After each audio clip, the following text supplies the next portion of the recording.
are Pacesetter's Executive Award recipient. Each year, this award recognizes a professional who has excelled in his or her career, has made a meaningful difference in the world of business and in the community, and who has demonstrated a tremendous commitment to seeing his or her alma mater flourish. This year's Executive Award recipient is a shining example of each of those accomplishments. It is my honor to recognize Mr. Laith Khalaf.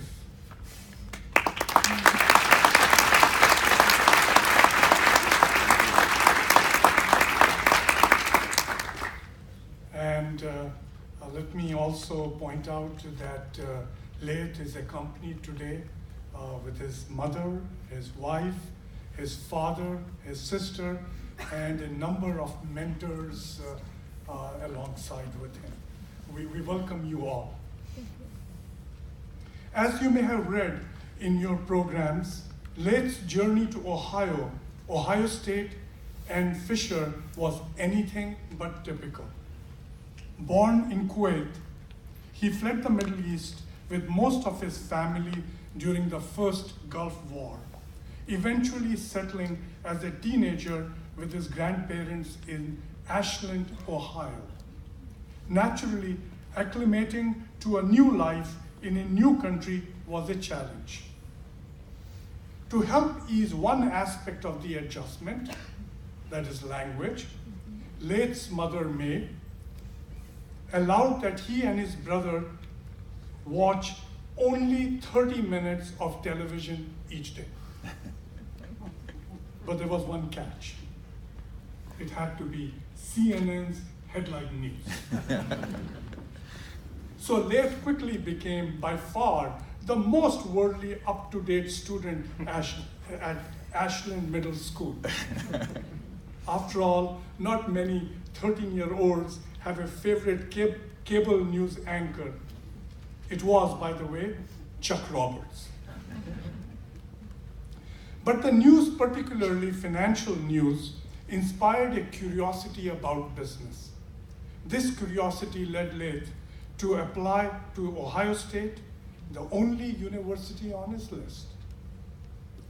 While a Buckeye, he demonstrated the same hard work and dedication that was so instrumental to his adjustment to life in America.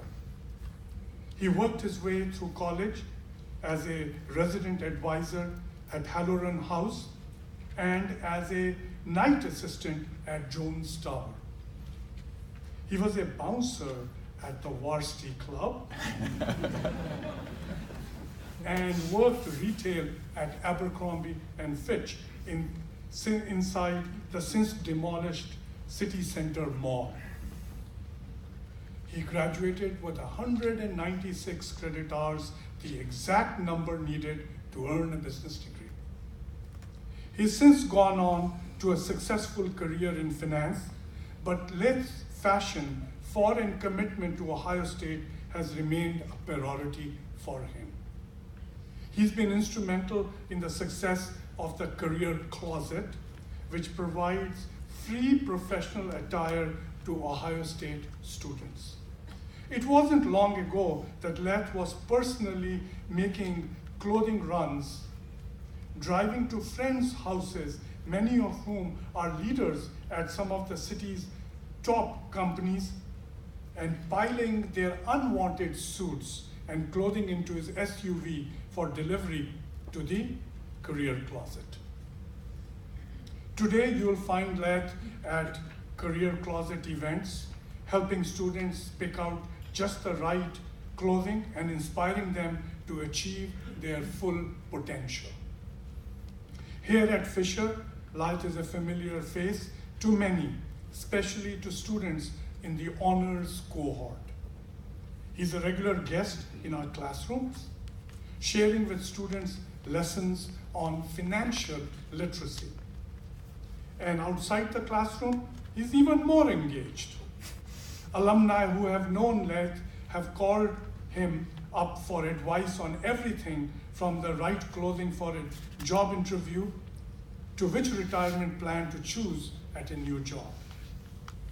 He meets regularly with cohort alumni around the country to check in on their professional development, and he's been instrumental in helping more than a few Fisher students land jobs. For all these reasons and many more, we consider Laith an exemplary recipient of our Pacesetter's Executive Award. I'm also glad that his family have joined with him today. And by the way, one correction, that's his Aunt Tina. I like the sister, that's okay. Yeah. And would you please now join me in congratulating Mr. Laith.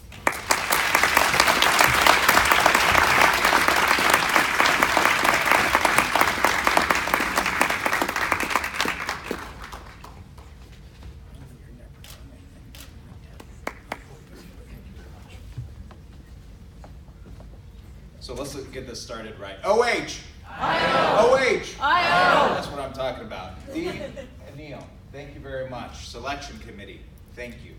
I am truly honored to accept this award because it's the culmination of all the support my team, my family, and community have given me over the years.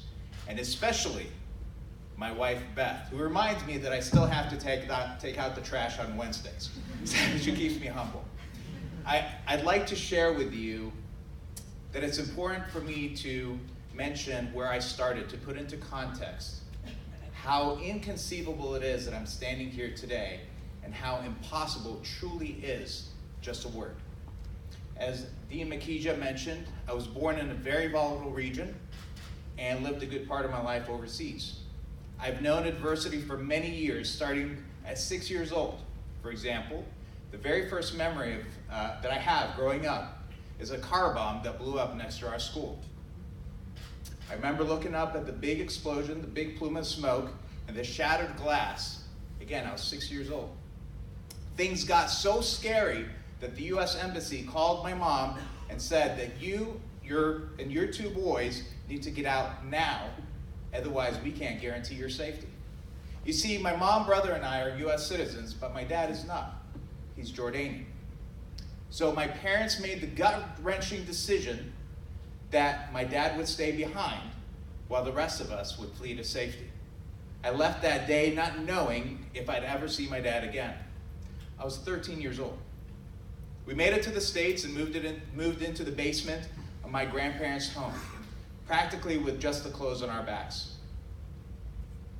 I was broken financially and spiritually, but that actually galvanized the emphatic sense of urgency because I refused to accept the status quo as my new reality. So I scraped and clawed and graduated from Ashland High School and was accepted to the Ohio State University and eventually the Fisher College of Business. I was also a student athlete, having rowed for the Ohio State crew team. A little over 3 years and exactly 196 credits later, I graduated with a double major, much to the utter shock and surprise of my mom. You see, the question was never if that was possible. It was always how. How do I make this possible? I've taken the theme of how that I've honed at Fisher throughout my life because that forced me to be creative and innovate to solve the problems and puzzles life threw at me.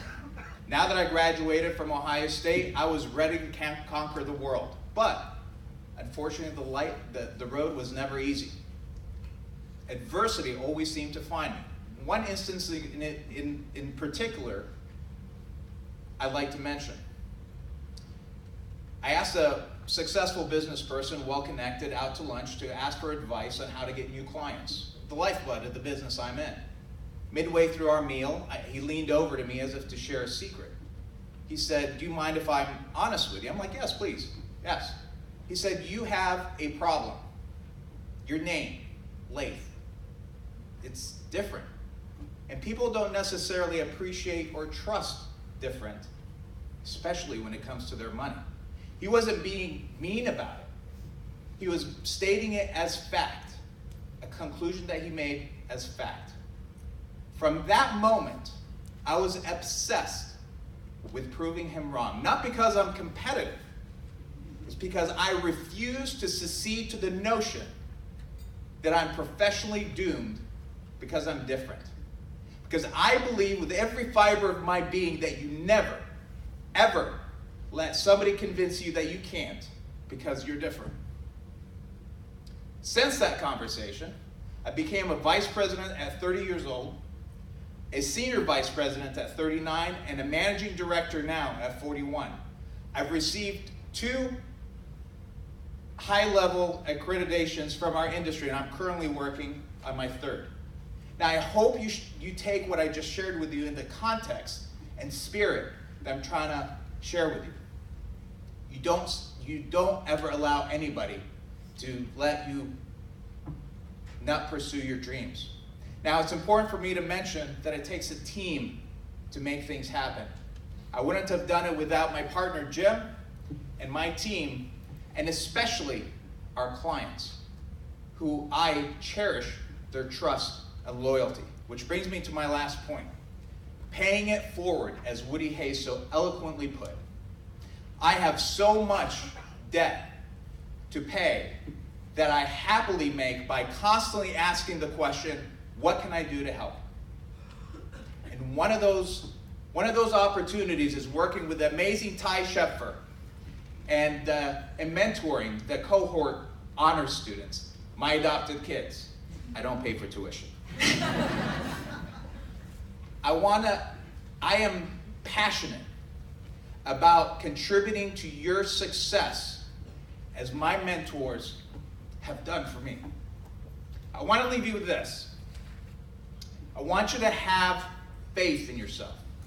Have the confidence to tackle the problems that you think are bigger than you, because they will force you to be the person who can. I want you to have the confidence and dare to have unrealistic goals. And I want you to start doing things without the fear of failure, the stigma of being judged, and the shackles of perceived self-limits. Have the unwavering belief that anything is possible without needing the proof to show you the way. And believe that you can make a difference and, dare I say, change the world. Ladies and gentlemen, I'm honored to accept this award and celebrate with you tonight. And I'd like to share. I'm flying to Jordan tomorrow to share it with my dad.